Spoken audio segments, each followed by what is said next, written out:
Loving Sairam, Dr. Krishanthan Jeyarajasingham, the Sri Sathya Sai Global Council of Trinidad and Tobago lovingly welcomes you to the series Awake, Unite and Inspire. We are extremely grateful, blessed, and honored to have you as our guest on this evening's program. And this can only take place through the divine grace and will of our beloved Mother Sai. So, Brother Krishnatan, can you share with us how did you first come into contact with our beloved Mother Sai? Saram, Brother Faiz, thank you for having me. Salutations to our Guru, Bhagavan Sri Sathya Sai Baba. Great question. Before I give the direct story about how I came to know about Swami, I'll give a quick backstory to that. My grandfather, who used to live in Sri Lanka, one of his daughters was born with a congenital heart defect, and my paternal grandfather, was concerned about that, what that would mean. And one of his colleagues in Sri Lanka told him about Sri Sathya Sai Baba in Whitefield, in India. So he had actually gone to visit Swami in Whitefield, and he came in. He sat for darshan. There were not many crowds, not large crowds at the time. And Swami came up to him and said, "I know why you're here. You're worried about your daughter. You're worried about her heart. Do not have her go into surgery. She will be fine. You can defer surgery till later on." And my grandfather was really impressed that, wow, Swami knew my mind, why I came here. I didn't have to say anything. And he subsequently visited Swami every single year thereafter until 1994, where Swami told him, "Enough of you coming here. Stay in America, rest." He's had about double-digit number of interviews. Swami gave him many gifts, including multiple orange robes, which I do remember seeing as a child visiting my grandfather's home. So to fast forward from that to the summer of 1995, my parents and I were visiting my mom's cousin in Toronto, Canada, my mom's cousin's family. And one day we were there, I think right before we're ready to leave, she had said, "Akka, you have to, read this book about Sai Baba. Here's a video about Sai Baba. Here's a photograph." They were Sai Baba devotees. We were not at the time. We respected Swami as a God man, and we were still practicing Hindus. But my mom and my dad and I, my brother, we saw the video. We took a look at it, and I think one fine day, my mom had sort of had this conversation with one of my aunts on my dad's side. My aunt who's a dentist, and she talked about Sai Baba, and she runs a dental clinic. And it just so happened that one member of the Boston Sai Center, who was Sri Lankan, the same ethnicity as my family, had come to the dental clinic for a dental checkup. She had a book about Sai Baba, and my aunt immediately saw that book and remembered the conversation my mom had with her, and basically got her in touch with my mom and my parents, to make a long story short, and said, "Hey, come down to the Boston Sai Center. We have Swami's 70th birthday on November 23rd, 1995. So I was 11 years old, and that was my first introduction into bhajans, into the Sai community, Sai world, so to speak. And my very first time going to see Sathya Sai Baba was in July 1996. And I remember it very much as it happens, like very much now. It was crystal clear that it was my dad and I sitting front row. My brother was seated behind my dad. I told my dad, said, "Pa, we're going to see God today." And the rest was history. And I, always looked at Swami no differently than I did with Rama, Krishna, Ganesha. I had no qualms. I just said, this is awesome. So that's kind of my introduction right into Bhagavan. Saram. Ram. So, brother, when you saw the physical form for the first time, what was your feeling like inside? Great question. When I first saw Swami, I was just captivated by his form. I love the orange robe. I loved his hair. I was just admiring his face, walking gracefully through the darshan line. You can hear the music playing, and everyone is just, sitting up straight with, hands like this and pranams.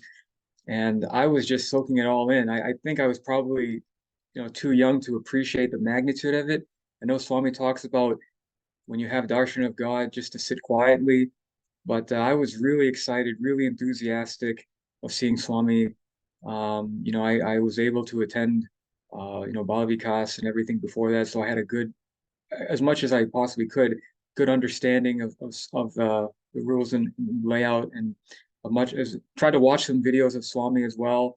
But I just tried to experience him as best I could. I didn't want to have too many thoughts, and I was just a young pup being almost 12 years old. It was almost right before my birthday, as a matter of fact. And I think around that time, Swami was giving discourses around that time. I think it was on maybe Bhagavad Gita or Guru Purnima, if I remember, but just trying to soak it all in, experience it as best I could, Brother Faiz. Saram. Thank you for sharing. So, Brother Krishnatan, can you share at least two of your most memorable experiences that you've had with Swami over the years? Yeah, it's a great question. That's like asking, which child of yours is most precious, I guess, or asking a person that, parent. Well, I would say that the first, one of the dreams I had with Swami back in November 2007 really stood out to me. And I'll just describe it and I'll give my comments on it. It was a dream where I was sitting in the back of Sai Kulwant Hall. It was nighttime. Swami, appeared to me there. He materialized some prasadam for me. It was almost like a chocolate laddu, if I remember, and I ate it, really quickly. And I got on my knees and I was, looking at Swami like this, and I said, Swami, you are Rama, you are Jesus, you are Allah. And I'll comment on that why I said that in particular. But I just appealed to him. I said, Swami, I'm in medical school. I need your help. I need your guidance. And Swami told me very clearly that I will help you. It will be a long journey. You will travel. You will do my work. You will be a doctor. And the reason it was really important for me was, well, first, I'm a big fan of world religions. Coming into medical school, when I was actually, I should say, to back up, when I was in college, I studied world religions as one of my concentrations in addition to biology. So I loved Islam. I loved Christianity, learning more about that in addition to Hinduism, took many classes. So I always looked at Swami as the total form of Allah and Christ and Prophet Muhammad, peace be upon him, and so on and so forth. But I just knew at that time, it was my first semester of medical school, living away from home. I lived a really sheltered life. It was an adjustment period to a tough curriculum, and there was a learning curve, and I didn't know if this was the path for me, even though I loved, medicine. I had no real academic hiccups, or I didn't have any struggles going into this. And my parents were in India at the time for Swami's birthday and for also Akhanda Bhajans prior to that. So I thought it was just like a critical moment. Like, do I want to continue with medicine? Do I want to have a change in career? Like, Swami, you have to help me. And I had these thoughts, and I did the best I could. And once he gave me this dream and he gave me these words of reassurance, everything became far simpler and crystal clear, and I never had to look back. And that was something of real significance for me. So that's one moment, one dream that was really that stood out. The other one, I actually want to piece sort of two together. The other one was actually the first part was February 2019, where I was seated in a bhajan hall, and I got up from the bhajan hall, walking to the back of the bhajan hall, but I was really sad. I don't know why. I felt like crying, essentially, but I was really sad. And in the back of the bhajan hall, when I was walking, almost towards the exit, there were a bunch of Hindu priests that were seated on the ground, and they were performing a yagna, which is a Hindu ritual. And usually in that yagna, there's a sacrificial fire where they're throwing, rice, grains, ghee, other oblations into that fire. But the thing is, instead of the fire, it was Swami standing in the middle of that, and they were just, throwing everything in at his feet, at his beloved lotus feet. So for me, when I was walking, I just walked in between the priests and I just collapsed on my knees again. And I just started breaking down. And it was Swami who lifted me up. He had one hand on my left shoulder and the other hand on my right shoulder, lifted me up. He gave me a pat on the back and he said, I got you. I got you. I will take care of your life. I will take care of your spiritual life. And I, woke up. I don't know what that means. I still to this day don't know the full magnitude of it. I thought maybe it could mean that it's not for me to sort of be tied down to a particular center every time, and the spiritual life is more than that. Maybe Swami is, taking me into his hands and treating me differently. I don't know. Maybe I'll never know. But that was one sort of part, and then the other sort of dream that stood out for me was actually earlier this year. It was actually May 15th of this year, right around 3:57 a.m. And the reason I know this is because I woke up, I saw the clock, and all of my dreams, all experiences, miracles we have related to me and my family, I write down in a book. And this was a dream where I was in a bhajan hall, a different bhajan hall. I got up and I knew Swami was present in the building, and there were a few people scattered around, in the periphery doing, cleanup and all that. And there was a backstage to this bhajan hall, and I kind of liken it to where if you're watching a musician on stage, they go to the dressing room area, but no one is allowed back there. I said, you know what? I'm gonna go backstage. I'm gonna go through this corridor and see Swami. So I was just going in the back, following this corridor. There's all these curtains there, and I come to the back and I see Swami standing there, and he's like eating something, almost like he's having popcorn or some kind of snack. He's just eating something, and he turned his head and he looked at me. But his look was more of like his eyes were widened, but like thinking like, why are you here? Like you shouldn't be here. Like this is for me. This is for me only, not not public access. But I went up to him. I had my hands like this, and again, I was crying, and I was just trying to get the words out. I said, Swami, I want your grace. Swami, I want liberation. And, as I was saying it, I was breaking down. And he looked at me and he kind of nodded, like, yeah, you have one more birth. And I took it, and then I walked out, and then I left the hall and I woke up. But he looked at the way I was interpreting it was that, he looked at me like, isn't the answer obvious, Krishan? Like, why are you even here? You don't need to ask me. Um, and I said I woke up and I just took it like that he was very matter of fact. And that, really stuck with me because it sort of was, it sort of is in line with what I had heard about my life and what I thought based on the practices and my sadhana and some of the results that I've kind of experienced that, I so I mean, it kind of validated sort of what I thought. And so I give these brother fives as these, maybe three examples to kind of give as memorable moments with Swami. Saram. And brother, you said you studied comparative religion, and during your studies of the various religions, what it is and what are some of the highlights that stood out for you while you were engaged in those studies? Yeah, great question. I studied religion because I wanted to learn about the other faiths more in detail, including my own Hinduism.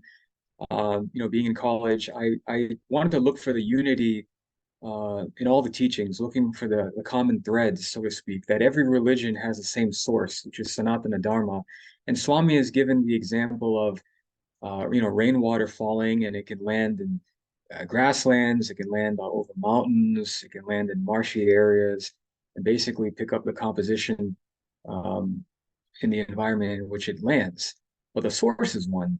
So each religion suits the customs of the time. And that's why each founder of each faith, each master that comes in has to be appropriate to the circumstances, whether Christ or Prophet Muhammad or Guru Nanak or Rama, Krishna, and so on and so forth. So for me, it was looking for the common threads, learning a little bit of the history as well. I know most of these courses are kind of geared a lot to the history and maybe not so heavily on the teaching. So I had to do my own reading into it. When you're a student, you read a lot of books, and then you write your essays and you do your exams. But I was looking a lot at the common threads, appreciating them, looking at the common history, um, looking at the history, I should say, and just thinking about Swami's comments on them, on each particular founder, each particular religion. I was trying to voraciously look online as much as I could, even experiences of Swami, for example, with like Muslim devotees, him talking about Allah. I had the Quran in my apartment because I was reading that, reading the Bible, reading the Bhagavad Vahini. So I was just all in on and everything, and trying to check out Radio Sai. But that was really my purpose, to gain appreciation and to say Swami is not just limited to this form that's 5'3" in height, 5 feet 3 inches in height, 108 pounds, but he is Sarva Dharma Swarupa. He is the God of all faiths. And that's essentially it, Brother Fai Saram. So, Brother Krishnantan, you mentioned in your biodata that you have felt Swami's direct guidance from within, and through vivid dreams, as you have explained some, to become deeply interested in exploring the part of Advaita Vedanta. Can you expand on this statement? Sure.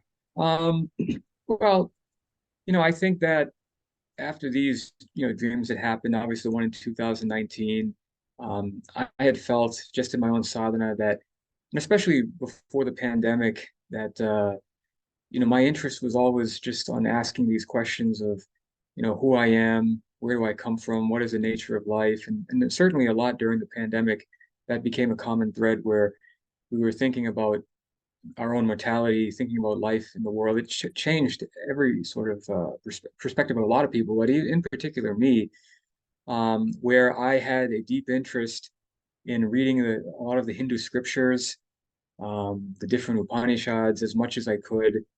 Some of the other scriptures that are maybe esoteric, like the Ribu Gita, Ashtaraka Gita, the Avaduta Gita.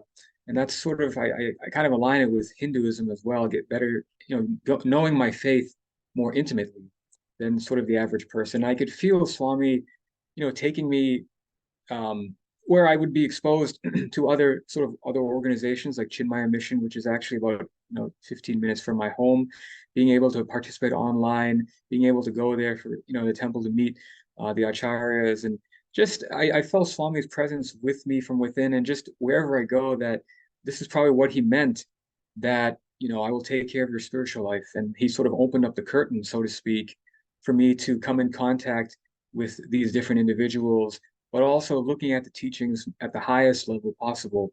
That it's enough about looking at yourself as a human being, identifying as a human being, which is our default experience when we wake up. But no, we are God. We are supreme consciousness. We are the Paramatma, the supreme Brahman that Swami talks about in his Vahinis, like Jnana Vahini, Sutra Vahini, and other sources. I think the other thing that also, I remember and sort of confirmed this, at least with Swami, was that back in 2021, June 3rd, 2021, I had another dream where I was seated in a Hindu temple, a temple that I think I had visited in America, because the scenery was very familiar. But he was seated with me. I was seated with him, I should say, on the ground. We were facing each other. And Swami was talking to me, like he was talking to me, and he's also gesturing with his hands, but I couldn't, I mean, in the dream, I'm thinking, like I'm watching Swami, I'm listening to him, but I'm thinking to myself, wow, Swami is talking to me about Advaita Vedanta. He's talking to me about similar teachings to Papaji. And just as I guess, a point to elaborate for the audience, Papaji, his formal name is H.W.L. Punja. He is a devotee of Sri Ramana Maharishi. He is also a self-realized being. But in the dream, I'm telling myself, wow, Swami is, he's talking Advaita Vedanta. He's talking things that are, very similar to Papaji. And at the end of his talking or his explanation to me, leaned forward and he gave me a hug, and I gave him a hug, and I thought to myself, wow, I'm hugging Lord Vishnu and Lord Shiva. And I asked Swami, can I have a personal interview? And then the dream ended. So I knew that was also confirmation, from within, and just, that was 2021. My dream in February 2019 was, 2 years before that I knew that this is the path, this is more confirmation, um, in addition to what I experienced during my own spiritual practices from within. Um, and I just, embrace it wholeheartedly. So, Dr. Krishnatan, as you were speaking, it reminds me and brings to mind a quotation that Swami gave in one of his birthday messages about our divinity. And he said that we should affirm this as much as possible. And you have alluded to it in your answer when he said, you must affirm, I am God. I am not different from God. I am the infinite supreme, the one reality. I am Satchit Ananda Swarupa. I am Om Tat Sat Om. Fear, grief, and anxiety can never affect me. What does this statement mean to you as a spiritual aspirant on the path? And how have you integrated and practiced this in your daily life? yeah, great question, Brother Fies. I mean, that statement says it all. That's you can do a study circle on that statement every single week for the rest of your life. That is the mantra. That is, chanting something like that, repeating a statement like that. I am God. I am God. I am no different from God. I am the supreme Parabrahman. I am Om. Statements along those lines. It'll just, break the construct our mind has about ourselves, all the conceptions, the ideas, the conditionings that we've accumulated over so many lifetimes, so many janmas, that we have now come to this present state, and we have no idea. So it's a statement that I'll always think about every single day, in addition to practicing self-inquiry. And Swami's teachings, and this statement, Swami's teachings have transformed my life. At the worldly level, it's helped me to sort of love others as my own self. To treat others equally, the golden rule: treat others the way you want to be treated. To give my level best to everybody, not just preferential treatment because someone's a family member or not, but to see myself and others, to give my best to everyone. Not and one other and two reasons, because Swami had mentioned before in the Ramayana that when Hanuman returned from Lanka after discovering the whereabouts of Mother Sita, Rama gave him a hug and said, "You are as dear to me as my own brother Bharata." Now Hanuman, he's only known for a shorter amount of time than Bharata, but he said such a bold statement like this that resonated with me and it stuck with me. And the other, part from the Ramayana is that when Vibhishana, the brother of the demon king Ravana, had left Lanka and came to Rama's camp, even though Rama's comrades were a little skeptical about Vibhishana's intentions, Rama said, "No, he who surrenders to me, I accept." And I thought that's another great point I have to live by. When Swami, when God says this, when Swami says this or narrates this, I have to listen. So that sticks with me, to sort of make that a part of my life. But I think in general, like, he's helped me. I mean, the teachings have certainly helped me to take life as it comes, to experience all what life has to offer with greater sense of poise, realizing it's all just a dream. This world is just, it's a dream. It's a mirror for us to look at ourselves, to inquire into our real nature of, what is this world? Where do we come from? What is our relationship with God? Ultimately, that Swami is no different from me, that he is a reflection of myself, that he and I are one. The forms may be different, but from the level of the Atman, we are one and the same. And it's just to stop, with the with the worldly thinking that, the worldly priorities. It's not about the type of lifestyle you have, the number of homes you have, number of cars you have, number of friends you have. It's really about Swami. It's really about the journey within to discover our real nature. And um, Swami, he says, I give you what you want, so one day you'll want what I have come to give. And he is, he has told us the way about going within, about Brahmanyana, Atma Vidya, the way to get there, the way to realize ourselves. So his teachings have been monumental, and just especially from the highest level with Advaita, Vedanta. It's just it's amazing. And I feel in this birth, this was part for my journey. So um, I can't, words fail to describe it, Brother Fai. Saram. Thank you very much, brother, for sharing.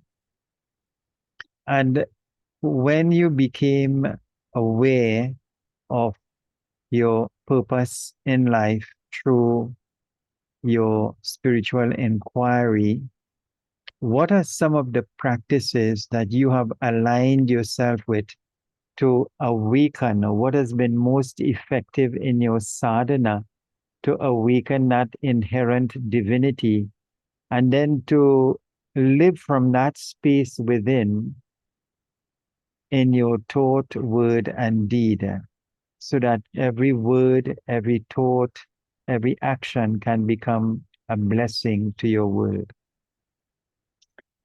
Yeah, great question. I would say for me, the most effective practice has been self-inquiry or Atma Vichara, asking who am I? Questions along those lines. Who am I? Where do I come from? Does the world exist in deep sleep? If the world is an illusion, then what is Krishan? It's basically stopped my flow of thoughts where I feel that I can abide in the self, that my sense of individuality goes away. The mind just becomes quiescent. And that's, number one. I like doing Vedantic meditation. I am Brahman, I am God, statements along those lines. And it's not something that I, do just being in a seated position only. It's something where I want to do when I'm walking, going for exercise, when I'm in the midst of worldly life at the supermarket, if I'm going for a walk through the park. It's to constantly, have this going on. Like if you're going to the store and you hear background music, it's the same thing. It has to be the background current in my mind.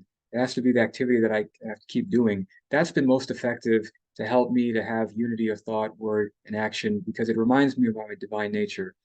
Bhajans, devotional singing is another thing that's important for me. I love listening to these type of songs, keeping my mind fixed on God's glory. Again, not just when I'm at home, but where if I'm driving, if I'm going for a walk as well, sometimes to mix those two. I would probably say that, essentially bhakti and jnana, the two margas being very specific, they sort of go hand in hand, that it's all about keeping the mind on God-centered as much as possible. And, I guess another third option, not another third thing that also falls in line with bhakti is that I love reading the stories of God. I've read the Bhagavad Purana. I've read the Devi Bhagavatam. So Bhagavan Sri Krishna is my favorite Hindu deity since I was a young child. And reading about the stories of God and also of other masters like Christ and even Prophet Muhammad with the Hadith and Sunnah, back in the day. Just those are things that are inspirational because you develop love for the master, love for God. You see a living example of divinity in day-to-day life. And so I would say, again, bhakti and jnana, those are the two main paths for me that really appeal to me, but help me to keep unity of thought, word, action, because it reminds me of my real divine nature. It'll always keep me on that it's not just this form that's named Krishan. Um, Brother Sai Saram. Brother, this is so very, very amazing and very beautiful what you've just explained, in that you are, during the course of your daily activities, striving to maintain that inner connection. with who you are. And you alluded to doing a lot of affirmations, even during the course of the day. While you're walking, while you're probably in the train, while you're at work, using affirmations that I am divine, I am God, and using other spiritual practices so that you can keep the divine connection within yourself throughout the day. And that is what has really stood out in what your answer has brought forth, which is really the essence, because in the beginning of the day, we normally will do our normal, as you said, your job, your meditation, and your self-inquiry, so that you begin that day with the awareness that I am divine. But you want to also carry that divinity, that divine awareness throughout your day, in your daily work, daily interactions, so that you feel that connection. And from that connection, you get the guidance. You feel the presence of the divine in all your activities, which is really beautiful. And then when you come back home, as Swami said, just before you go to sleep or retire, you thank the Lord for allowing you to have another day to serve Him, to love Him. So you express gratitude and appreciation, and you go to sleep with that awareness, and you awaken also with that deep divine awareness of your purpose and your life. So thank you very much for sharing. That was very interesting indeed and very valuable. So, Dr. Krishnathan, and forgive me if I mispronounce your name. Okay. What does Sai Baba mean to you today? Oh, great question, Brother Faiz. Great question. Well, I would actually I want to answer in two ways, where how I used to think about Swami, and then certainly now it's almost like night and day. Before, again, I recognized Swami as God, but I probably didn't understand the full magnitude of that statement, that Swami is God and we pray to him. Maybe God was a means to an end, because when I was younger, knowing Swami, you pray for good grades, high marks, good health, happiness for myself, for my family, and all those sort of worldly things. But right now, uh, that's totally changed 180 degrees. Swami is my God. He is my guru, who is really been intimately connected with me on certainly guiding me on the path of Advaita Vedanta and the deeper level teachings. He is my mother and father, and I actually joked with my parents before. I said, Amma, you're my karma parents for Krishan, but the real parent, the real parent is Swami. And they took it in the right way. But I always like to think that Swami, I mean, even Swami, I think in a discourse said that we came through the mother, but we're actually from God, that God is our real divine parent. Swami is my best friend. And I actually had mentioned this. I had a discussion with one of my spiritual mentors, with my spiritual mentor, I should say. His name is Vijay. And I told him that, recently, because my birthday was in July and I was in Puttaparthi, I was in India at the time, and I thought about it. And I told Vijay that it's easy for me just to say, Swami is my only friend in life, that I have no other friend other than Swami, that, Swami is my best friend, he's my only friend. That if other people look at Krishan as a friend, or Krishan as a brother, or Krishan, or have warm and fuzzy feelings towards Krishan, it's simply because of Bhagavan's will, Bhagavan's mercy. But so far as I'm concerned, is I only have one friend, that's Swami, and I just said it's easy to say that, and I can probably say that to people who aren't familiar with Swami or God, that no, that's the truth. I feel more empowered to say that now than I would ever have said years ago. And I would say also that Swami is like a spouse in a way. Um, for me, and I mentioned this to one of my Sai sisters as well, that there are other people, who, they're married. They're also married with maybe kids, and in worldly life, they have people, they can talk to such, these people and share a life together and go about spiritual life hand in hand. And I feel like for me, as someone who does not want to get married, that God is sort of the spouse for me, just like the Gopikas looked at Krishna as their beloved. That Swami, that I could, and I did think about this when I was in India. this past July that Swami, you have to take care of Prashant when he gets older. You have to be with him through sickness and health, and help pay the bills, help get him to do the errands. If we're going out together, like just make it a practical experience from the level of the body. That I'm gonna pin all my hopes on you, Swami. That this body to get out of bed every morning is only due to your grace. So you have to be there every step of the way, from every mundane task that needs to be done to every major task. If not for you, how is this body to survive? So I can get emotional thinking about it or talking about it, but I just feel like Swami, like my attention's solely on you. My eyes are on you. Your eyes are on me. Take me to the promised land and help me. So those would be the ways I would look at Swami now differently than I did in the past. Like I said, it's 180 degrees different. Saram. Well, that is truly awesome and divine, Brother Krishan. So, in what you're saying, you are making Swami like your spouse. So, like you're married to him. In reality, when you look at it spiritually, we are all married to God. We are all yoked or linked to Him. But I love what you've said about, in every aspect of your life, you include Him, taking care of you, ensuring that the body is well taken care of you, is well taken care of. You put Him into every aspect of your life. So you're actually building a relationship with that Swami, with that Guru. And that building of that relationship also is from within, the Guru principle, the Sai principle within.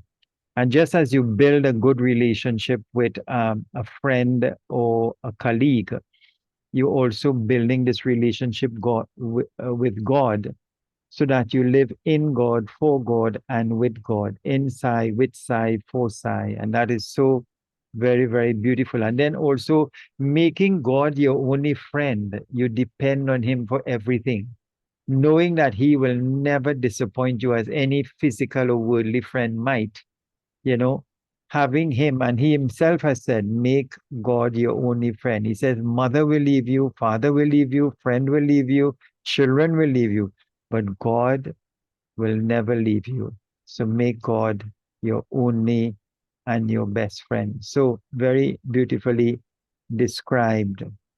And in that relationship, Brother Krishan, it also helps you to awaken the inner side, the guru principle within yourself, because there's no place where he's not. So once you build that relationship with him on the outside in whatever you do, it also helps to foster and develop the relationship with the inner side, so that wherever you are, he is guiding, protecting, and looking after you. Absolutely, absolutely. And the same thing. With other human beings, we can obviously be disappointed. We may have expectations, and sometimes they're not met. But with Swami, we'll never be disappointed with him at all. We'll always love him unconditionally till the very end. And I just sometimes it's also from experience in life that you go through certain things, you can learn from it, and suffering is a great motivator. Suffering can bring you closer to God. You can see, Swami can say, see how the world is, and he'll always be in one's corner, right, ready for all of us at the right time. So I think for me, it's also from personal experience, but when you pin your hopes and your faith in Bhagavan, just let him take you where you need to go, and just hold his hand. And I think for me, it's becoming so organic, and that's something I like to share with people and inspire people. And but yeah, it's an amazing thing, brother Faiz. So, Brother Krishan, how have you used, as you mentioned, suffering? How have you used suffering and pain and so called challenges in your life? How have you navigated those to bring you closer and more aware of the divinity within? A great question. I think for me, with suffering, from worldly type of suffering, whether it's, if it's problems with family or relationships with friends or at work, just, thinking about even the bigger picture with, in our, just from society or being a human being. Um, for me, it's just that I try to immediately think about God, because it's easy to think about God when you're suffering, right? We just turn to God, faster through suffering than through good times. But it's really when I've experienced any type of suffering or dissatisfaction or disappointment or sadness, that my mind would sort of that would register. I immediately, turn to pray. I reflect on, because of the teachings, reflect on what does this all mean? Remind myself that, this is only for the body, the mind to experience that. That's why we took birth. We have prarabdha karma, good and bad fruits of karma to experience in this janma, in this lifetime. That it has nothing to do with me. Fear or grief can never affect me. Suffering can never affect me. And that this is all part of, from a level of duality, this is all part of the play of Maya. It's just a game. It's just a game that we have to play, not to get caught up in the emotions of it, to recognize it for what it is. And remember that the avatars themselves had to undergo suffering or challenges or adversities. Swami is, no different. Christ was no different. Rama, Krishna, no different, no exception. That anyone who took birth has to go through it. It's never going to be, 100% joy. It's just the world is it's a perfect imperfection that it's meant to give you joy and suffering in equal measures. It's just a matter of time. So I've always relied on Swami's highest teachings. I've always just tried to rely on the practices and to be steady. And I think I've gotten better, over the course of the years. But I think suffering is a great motivator. It gives velocity to the mind to turn within, to turn towards spiritual life. And I think it's also just true for any person, for any human being, even if they weren't deeply spiritual, that they would begin to question the why of why is it happening. And even if it's not personal suffering, if it's a general suffering that we experience in the world or that humanity experiences at large, it makes one to ask those deep questions. It forces one to sort of think critically and ponder deeply as to what does this all mean. So I've kind of used personal experience, and then I just kind of use experience from the world, the citizen of the world, so to speak, to sort of go inwards and towards Swami. Saram. So, brother, another question that leads from what you've said. Has there been a situation in your life, a painful one, a suffering one, a challenge, where you reached the point where you can't take it anymore? And you even pray to Swami to have it removed because it is unbearable. And you are not able to navigate it in spite of your best efforts. What do you do then? That's a great question. Another great question, Brother Faiz. Um, I don't know if I've had such a experience where it became unbearable. I mean, there have been instances where you know, sometimes you might have a misunderstanding with someone. I had a misunderstanding with someone back in 2017, even from the Sai community, where I lost a good friendship of mine that was meaningful to me as someone who inspired me to be a better human being. And I think that was also part of the plan for me to sort of, turn towards higher life, towards Advaitic life. That was all part of Swami's divine plan. Um, and something that you you pray for a resolution. I think any type of intense suffering that you go through, whether mental or physical, you pray to God, but in the end, nothing happens. I always feel nothing happens without his will. Not a blade of grass moves without his will. So if there's some type of suffering, deep adversity, misunderstanding, um, it's all, I feel like Swami knows, and it's all happening because of him. So it's up to me to figure out why is my reaction that way. It's up to me to remember his teachings and to recognize that he is the real doer. He is the one in charge. That, the more I resist, the more I keep my fist clenched, the tougher life be when it forces that hand to open. So, I can just think back about certain things.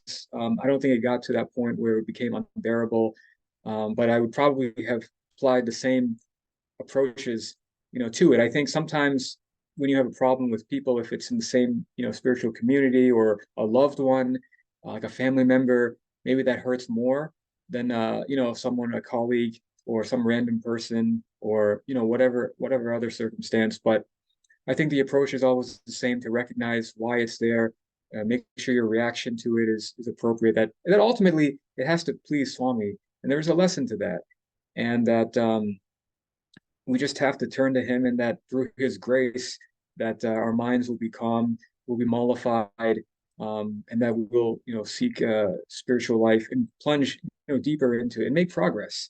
And that, yes, whatever we are to experience in worldly life is to be experienced. We can't stop that. It's inevitable. Sometimes Swami can, out of his mercy, cancel cancer, or revive someone from the dead, or stop a bad situation from getting worse. But that's all in his control. If we surrender our will to his will, then that's sort of the best course of action. But our ego gets in the way. But I just think through the practices, it's our goal to sort of attenuate the ego, attenuate the individuality, welcome everything, and remember that even the masters are not exempt from this. So that would be my best answer, Brother Faiz. Saram. Very, very interesting, brother. And sometimes in chatting with other devotees, they have reached the point where they can do no more. So even at the point in time when it becomes unbearable, and they like throw their hands in the air and they say, Swami, I really can't handle this. I'm just leaving this in your hands now. So it's a form where they reach to a point where they maybe the egoistic action to deal with the challenge has been so exhausted, they've reached a point of frustration to the point where now they have to now release it into Swami's hands. And as they do that, then there's a sense of calm, there's a sense of guidance that may come, and then a solution then presents itself, because now they're able to let go completely after allowing the ego, in inverted commas, to perform all the action necessary to deal with the challenge. So it's very, very interesting how that operates. But as you said, we must be able to see the divinity in the challenge, in the conflict, in the confusion lies Swami as well. And he's put that there in his own words. He says, do you think I would confront you with pain were there not a reason for it? Open your heart to pain as you do now for pleasure, for it is my will wrought by me for your own good. And I remember one of the students saying that whatever is happening to you, always say, this is happening for my own best good. Absolutely. Yeah. Absolutely. And brother, we mentioned about challenges, about pain, about suffering.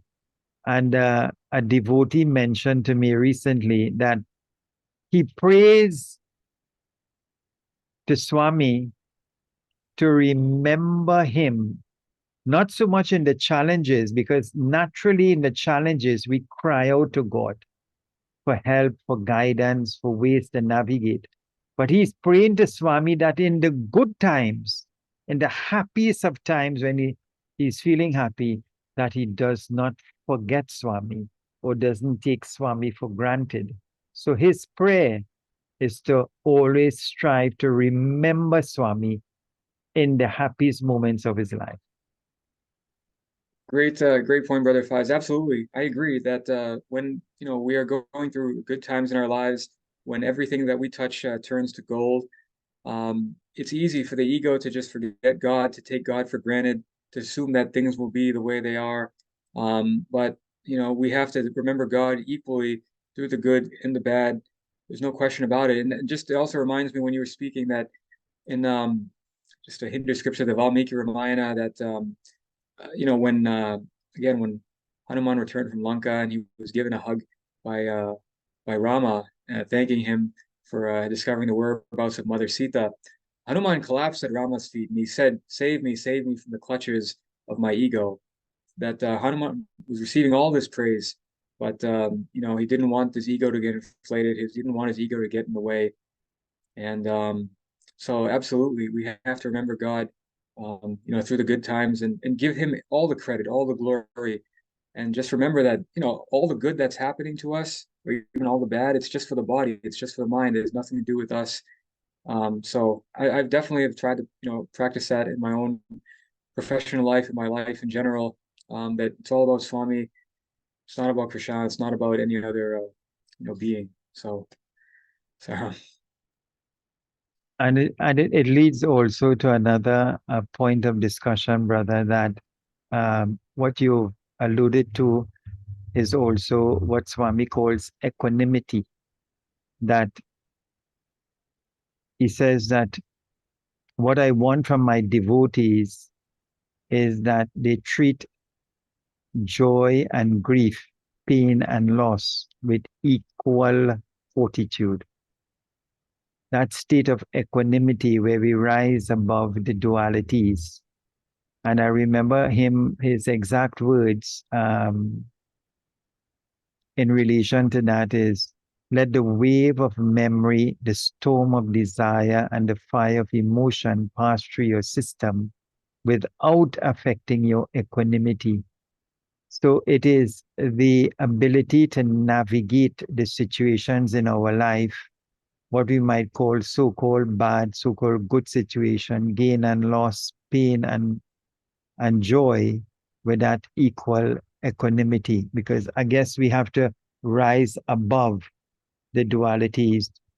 And when we anchor ourselves in the divine, this is from where we can experience this. And as you rightly said, to also remember and be conscious that we are not the doer.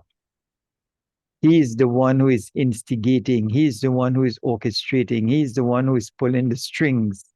We are merely puppets in his divine play.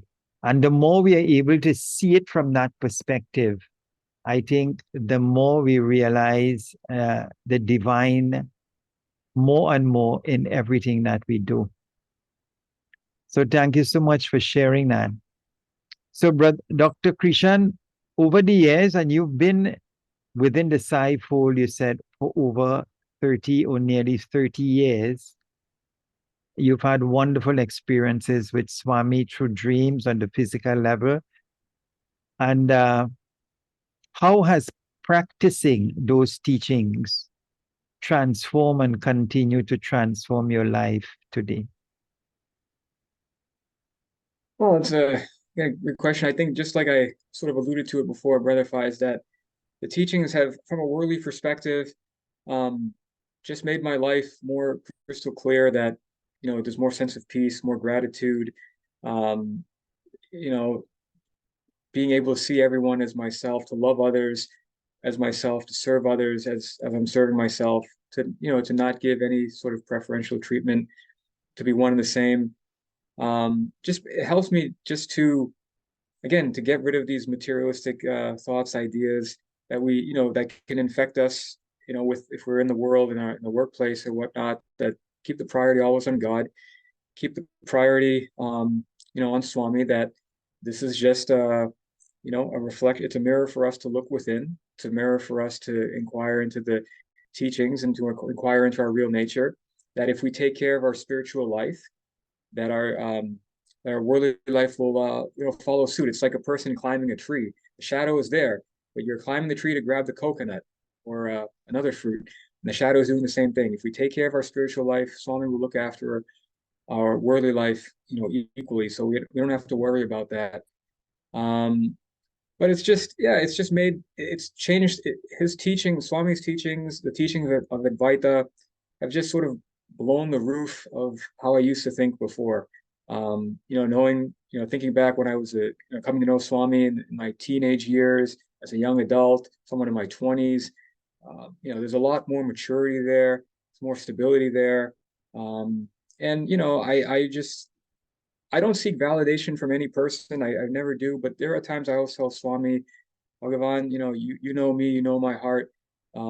Please give me a sign if I'm doing the right thing, if I'm making progress the way you want me to, things like that. And maybe there'll be a dream, or there'll be just some feeling inside during my sadhana that I can hear the sort of inner voice, get reassurance and continue on. It's not so I mean he's simplified it. He's simplified it, why we're here on this planet, and that keeps, it just keeps the whole perspective clear, that sort of everything in front of me. This is my birth of this body. These are the parents. These are the family members. These are the people who are in Krishan's life or not. And I told Swami this, Brother Faiz, that Swami, like, I I would want people who take spiritual life very, very seriously, like me, who love Vedanta like me, who, spiritual life is their spiritual goal, spirituality is their number one goal. Please put such people in my life who will help me grow, and vice versa, who will inspire me, and vice versa. Not who will come in my life and then disappear through a misunderstanding, but who will be there. Otherwise, Bhagavan, it's better for me to be a loner and have you as my friend and guardian and guide and companion, and we'll do everything together. And I think that through the course of the years since I've felt that way, there's a small nucleus there that's been tight knit and possibly growing. So, but it's all about the teachings. It's all about living the life, becoming like a walking Sai Baba. In other words, that our lives are His message, and that we have to go wherever we go in this world. We're representing Him, and we have to give Him the glory. And so it's there are not enough words to adequately describe it, but His teachings are everything. If we don't have God in our life, it's just living death. So that's my answer, Brother Wise. Saram. So, Dr. Krishnan, you alluded to then to in this incarnation being single and not wanting to get married. And I know that Swami has specifically told devotees, don't get married. He's told devotees, you should get married. In fact, he told me to get married. So when you look at devotees who have gotten married, some of them have said that marriage accelerates the liberation process because it allows you to move or to shatter the ego, to move from I to we, from selfishness to selflessness, because now you have to think, you have to care, and you have to be take care of, in the first instance, your wife, and then when children come. So sometimes marriage can be a great beneficial institution in accelerating the process that allows you to become liberated. So how do you see that? And against what I've said, why have you chosen then to remain single? What about if you get a spouse who is similar minded, like minded like yourself, who loves Vedanta, loves Swami, loves the spiritual path, and is willing to walk that path hand in hand with you? Great question, Brother Faiz.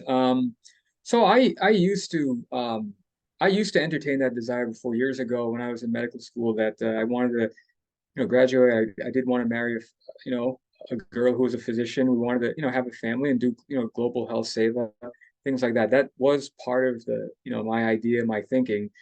I just think over time, and just in terms of my worldly life, like the way sort of my life was going, whether do I want to do medicine in America, do I want to do medicine in Australia, and or do research, like it got to a point where it didn't matter too much for me, because I said to Swami, for me is I just wanted to be very honest, I wanted to be just financially stable and secure. I didn't want to, married life does have a burden with it. I didn't want to be a burden to someone else, or a financial burden. I just wanted to be sort of independently financially stable, not, shooting for the moon, but to live a comfortable life. And I told that to Swami. And my parents also never forced me to any of that. They just left it completely up to me. But I did have a dream about that, Brother Fives, actually in 2020, right before the pandemic, and it was actually it's a true story where one of my friends from medical school, she got married and she's doing really well, and she had just posted some photos of her husband's surprise 40th birthday party on social media. And before I went to work, I saw that and I thought to myself, oh, that's nice. She had a party and people were invited there. And I said, if I got married, I'd probably do the same for my spouse, or maybe my spouse would do that for me. It was nice. It was a great event, and she's a very nice friend. And it was just a passing thought. And I went to work. And when I came back, I went to bed. That very same night, I had a dream where I was actually back in front of the old Boston Sci Center, where it used to be in Brookline, Massachusetts. But it was me and a few other people who were there. And Swami was a young Swami, probably in his early 40s, because that's the form I particularly enjoy. I love seeing Swami in his 40s. I feel I could relate to that. But he was giving out books to people. And, he came to me, he gave me a book. And he basically said to me, without really looking at me, but he was like, why does your mind go outside? And I said, Swami, you mean my mind going outward instead of inward? And he's like, hmm. And then he started to, walk away. And then I immediately said, Swami, I said, Amma and Appa want me to get married. But he just kept going. And then I, woke up and I immediately thought about, wow, I kind of linked it back to, my friend's, social media post, and how like that was just an innocent sort of thought or two that I just casually thought about it. But that the fact that Swami is inside me, he knows sort of even a harmless thought like that. But it also gave me confirmation that that's probably what he wants for me. Because I didn't have that, I gave up the desire long ago. That probably it's not best for me in this birth, maybe in this path that he's, guiding me, and I'm trusting him about that. And, if it changed, then it would change, I'm sure. But that was sort of my direct answer. But I'm completely, comfortable where I'm at now. I admire people who get married because, and again, who are really committed to spirituality. And I know someone like that as well who's married. And there are people who have to balance it. Of course, it's a balancing act, especially with kids. But I just feel like the number of incarnations I've gone through, and in this particular birth, maybe I feel like I'm close to the goal based on what Swami has told me, and that I can feel his presence, that I feel very much at ease. And and probably also because of my admiration for like Sri Ramana Maharshi, um, like just some of these saints and sages, that they live a very simple, austere life, and that marriage for them it's not there, and sometimes it is, but everyone's destiny is different, of course. But I've loved, Ramana, look at Swami as well, Shirdi Sai Baba. I said, let me just follow that life. That life appeals to me. It really attracts me, that simple life. So for me to be like again, I discussed this with my friend Vijay, like a modern day yogi as much as possible, to have those ideas in my mind. Even, that's great. Even, Sri Krishna, he had a lot of the gopis. There's symbolism there, of course, but I just can't think of any better spouse than God. And I can see Swami's hand in my life, just taking care of everything. And, I have nothing really I can just throw my hands in the air and say, everything's taken care of, everything's done for me. And I don't consider myself I still consider myself a young person living in the world. I'm not, I've lived a sheltered life for a long time. So, when you deal with different people, different personalities in the world, sometimes you're surprised, but I feel Swami's taking care of everything. So if it changes, I'm sure he'll let me know. Sarah. So if it changes and Swami does come in a dream or gives you a sign that you should get married, you will follow. Absolutely. If it comes from him, absolutely. Because he knows he knows the past, present, and future. So he knows what is best for each and every one of us. Yeah. And I remember in my interview when somebody asked Swami, don't you think we should get Brother Faiz married? And I jumped up because I didn't want to get married. I was preoccupied like yourself with self-realization. And then I had just met my guru, my master, my guide. And when I said, Swami, the only way I will get married is if you choose the girl, he then said, let your parents decide and I will bless. So he gave a specific direction in my situation. For others, as I said, the advice could be different. Mhm. So, Brother Krishan, you are a doctor, a medical doctor. How have you used your profession as a service to Sai? That's a great question, Brother Fai. So for me, it was a little bit different, my journey, where I actually, I was thinking of doing medicine, the traditional course of medicine as a practice. I just ultimately I didn't know where I'd want to do it, whether it was here in the United States or where my brother's family was in Australia. And I was also conflicted at that because I, my brother and I are really close, and I'm close to my niece and nephew. And I knew if I was going to go down there, I think I ultimately had settled on that, where I wanted to go down there. And but there's also exams to take and clear. And at the same time, I also was interested in research. Being here in the city of Boston, which is well known for medical research. So I was kind of two minds. I didn't really know what I wanted to do, and that's why I said my course is a little bit different than someone who, if they just see it at first blush. So that's why I said Swami ultimately came, to me. I think he guided me to my current job, which is divinely inspired. But I guess to answer your question as best as I can, I just try to, because of my role, I have people that work under me. I work alongside people. I try to bring a spiritual mindset as much as possible to the actual businthis, to what we do. That it's not about money. It's not about finances. That how people think about it in the world. That yes, we're trying to help people, with our services and what we do, but try to look at it from a spiritual perspective, that sort of all are one, and that basically, we just have to do everything for God. We can't look at the bottom line and dollars and cents and whatnot. It's just doing everything in the spirit of karma yoga. I'm, fortunate where some of my colleagues are also of Hindu origin, and can talk about that in more detail and guiding what we do in our negotiations, and that doing everything in the spirit of karma yoga. That not every day is going to be great, but you have to take everything in stride. So just basically, to answer your question, apply a lot of spiritual principles as best I can, as openly as I can. And I think the time I've been doing this, I feel more emboldened to speak up, and also just the people who work under me to create a loving, positive environment, that your work matters, but do it for God, do it for the Lord. And I think people take it in the right way, um, as best as they can. Sometimes I have to keep the concepts pretty simple, but it's my journey is not the classic route. So I feel like this is what I will be doing, for the rest of my professional life.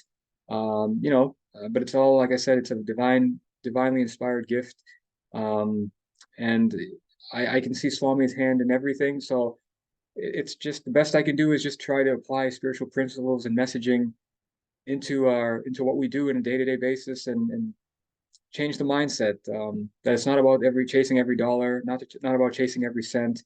um, to do everything in good faith. And yeah, part of it is also learning from other side devotees who have been involved in business, and reading different articles and trying to apply those as best I can. I mean, I think that's the role that Swami put for me now. But other than that, in terms of just service, and I try to do what I can with the organization, and just then do things on my own as independently as I can. But that's probably the best way I can answer your question, Brother Fives. It's, as I said, it's an atypical journey. Sorry. So, brother, as you were speaking, it brings to mind a saying of Swami, that relates to what you're saying and what you're striving to practice in your workplace and through your profession. And Swami once said, love, duty without love is deplorable. Duty with love is desirable. But love without duty is divine. So I know I'm putting you on the spot here a little bit, but how have you been able to relate that particular teaching, which I'm sure you've heard, into your everyday practice as a doctor? Yeah, so in my role, being a chief medical officer, there's a lot of different responsibilities. I sort of look at it as a Swiss Army knife role, which is fun, which is great. The approach I try to take to it is generally the spirit of karma yoga, that I'm doing this I'm, as Krishan, identifying as Krishan, doing everything for God, that whatever, doing it for his pleasure, that whatever comes of it, good or bad or or in the middle somewhere, it's him, it's all for him.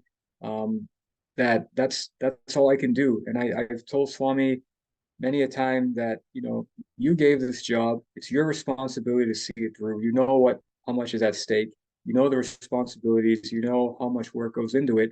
You have to help everybody. You have to help Krishan, you have to help his colleagues, you have to help the people that are working under him, you have to help the actual employees on site.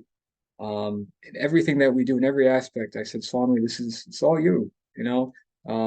And there are prayers for that. We do sometimes pujas, for that. It's just try to do everything in the spirit of karma yoga, for God, for the love of God, not for the paycheck, not for the lifestyle, none of that. And I think that the less I focus on that part of it and focus more on God, things just come up the way they should. And it's just at the end of the day, you just sort of say, okay, thank you, Swami. It's all glory be to you. Other times when I'm working, it's just also asking myself, who is it that's working? Who is it that's conducting these meetings? To whom are these responsibilities for? When things get hectic, because there are days that can be very hectic, and we might lose that sense of awareness, that sense of grounding. So I try to employ those strategies of self-inquiry to stay present, stay in the moment, and to sort of be a sense of calm and beacon for the company, for the team, and for making sure that the responsibilities get taken care of. But I've been very blunt with Swami, and I think that's also the relationship I have with him, where I can just tell him, like, looking at the photo even behind me or any photo we have, that Swami, this is all on you. Like, you're the one who gave it. If it doesn't go well, it's on you. If it goes well, it's on you. It's not Krishan. Krishan can't do anything without you.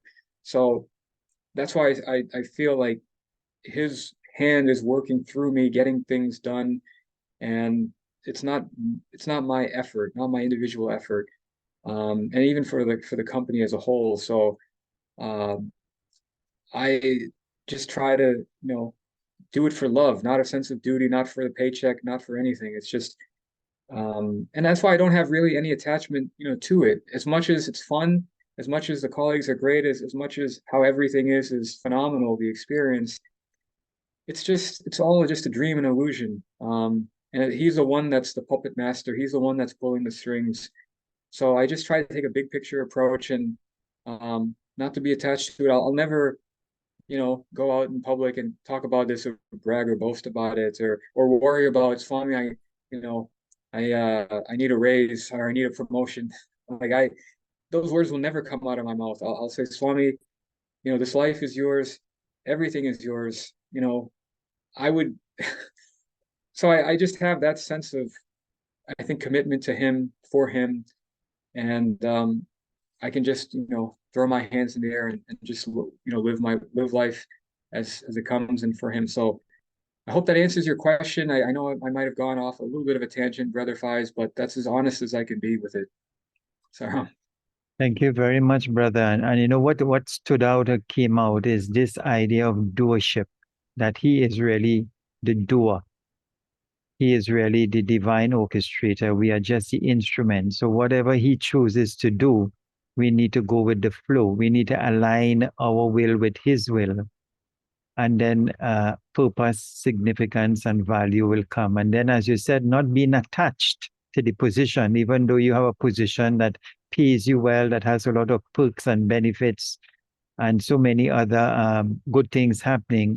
Don't be attached. If Swami says, well, I'm taking you from here now and putting you somewhere else, then that fit that he knows what is best for us, we go with that flow, go with the alignment with the divinity, with him, and he will make things the way that he wants it. So it is so important, as you said, to let him be the guide, to let go and let God, and to always remember and know from within that he is the doer, and whatever he does is in our best interest, is for our own best good. So, Dr. Krishan, final question. And this is what many of my guests says, that is the $1,000,000 question. I don't know why they term it that. I don't see it as that. But let's say someone comes to you, one of your colleagues, a friend, family member, and they said, Dr. Kishan, when I look around in the world today, there is apparent chaos, there's misery, there's wars, there's famines, there's hurricanes, there's wildfires, there's so much of disaster, so much of loss of life, so much of pain and suffering. The COVID-19 has killed so many millions of people all over the world. What can I do as an individual? Swami has said there can never be world peace or world transformation until individuals change. So what can I do as an individual, Dr. Kishan, to make the world a little bit more loving, a little bit more kind, a little bit more peaceful, a little bit more united? What would you share with that person? Another home run, Brother Faz. It's a tough question. I don't know if I'm qualified to answer that, but I'll do my best. Well, I think it would start obviously with kids, with the children, to be part of spiritual based learning.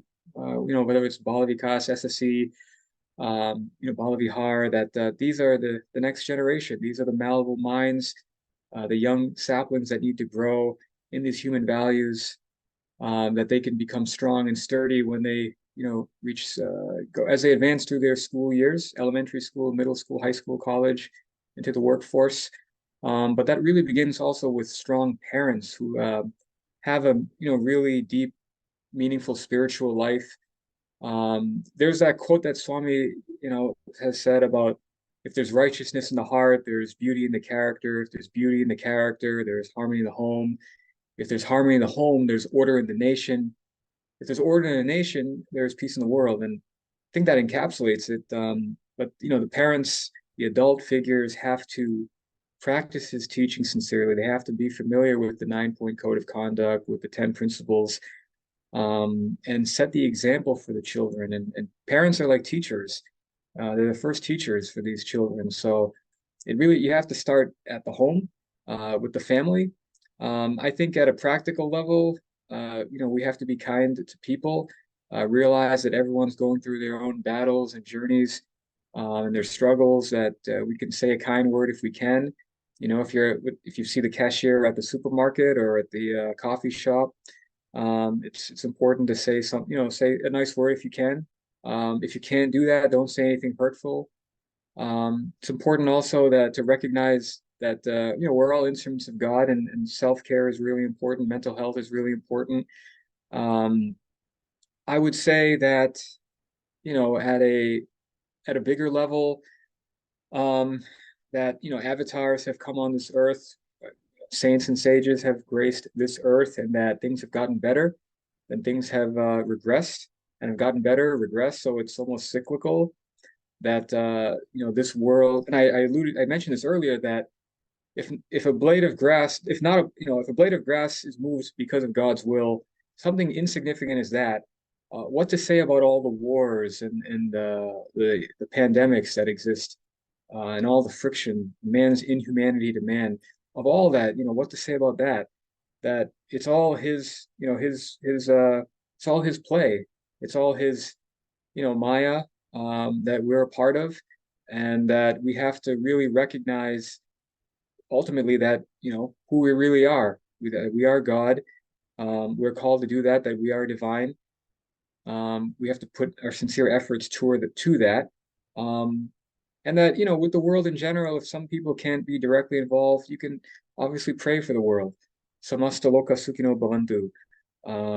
That's one of the common, prayers that, we've heard chanted many a time. You can chant the Gayatri mantra, the Sai Gayatri, any, mantra of a Hindu deity. These are just sort of things to ponder on. That these sort of higher, broad-based things, points to consider. That the world has been going through it, and probably even after our lifetime it will be as such. But the golden age that Swami has talked about, that Prema Sai will help usher in, I think it really begins inwardly, internally, and that anything that happens at a macro level, that it's beyond our control, recognize that he is the one in charge. And I even remember a quote by Sri Ramana Maharshi that he said, the greatest service we can render the world is becoming self-realized. That you have these realized beings that are also on earth, these Mahatmas, not only Swami, but they're radiating their spiritual vibrations for all of mankind, for humankind, for the animal kingdom, the plant kingdom, for every species. That they're not, getting on a platform and haranguing the audience with the speech, but their presence, their abidance in the self is radiating such enormous spiritual energy that cannot be measured. It's immeasurable, incalculable, and the world would be in a worse situation if such Mahatmas are not existent. So I think the world, yeah, some people can look at the world right now and recognize it and see everything, maybe all the bad things, but it could be in a worse situation without Swami's grace. It could have been utter destruction. And the other point that I sort of wanted to mention, just a larger point, that it's what we see is a reflection is what is within us. That if we see hatred, misery, and all that, it's the seeds are within us in our subtle body. So I know, someone asked Ramana about this, about World War II, I think that was going on, and he said, "War? What war?" So I mean, he doesn't see all this. So if we see goodness in the world, it's a reflection of us, reflection of our inner state. So it's just something for us to consider at the larger level. But I think the primary points I mentioned initially with the children, with the adults, and just in our day-to-day life, what we can do is, and in addition also to prayer for the whole world. Those are some of the best answers I could give Brother Faiz. Sairam. Thank you very much, brother, and very, very interesting and effective ways you have stated. And I like what you said about Mahatmas, because I remember one person making a comment that, look where these yogis live. They live so far detached from society. How are they going to make an impact? And as you said, just the mere fact of their spiritual development and anchoring in divinity, with vibrations not limited by space and time, just where they are, they can exude, radiate love and light that can effect transformation even more effectively than those on a physical level. So that's also a wonderful way of being service, because you have the active way and you have the passive way. Swami also said, had it not been for the mind change of Sai devotees, the world would have been in utter chaos. So as you said, it could have been worse than what it is now, had it not been for the intervention of the avatar. And then thirdly, very important point you make, that whatever you are within is what you're going to see outside. So if we truly awaken that divinity within, which is really awakening the springs of human values, love, peace, right action, truth, and non-violence, you will actually see that out there in the world, and don't see the world in apparent chaos or misery, but as the divine Leela, as we have been discussing in this interview, the divine Leela of the Lord. So it's like, as one of Baba's Chinnakata says, if you want to see the world green, you have to put on green glasses. So rather than paint everything green, so when you put on the glasses of love, you're going to see love everywhere. If you put on the glasses of hatred, you're going to see hatred everywhere. So as you rightly said, Ramana Maharishi said, greatest seva is to become realized, because then you will only see divinity outside, because that is what resides within. So Dr. Krishanthan Jeyarajasingham, the Sri Sathya Sai Global Council of Trinidad and Tobago wishes to express gratitude and appreciation to you for taking the time to share your personal journey and transformation at the lotus feet of our beloved Mother Sai. May Bhagwan Sri Sathya Sai Baba continue to bless and guide you. May you continue to be the loving instrument you are as his mission unfolds. Jai Sai Ram. Sai Ram.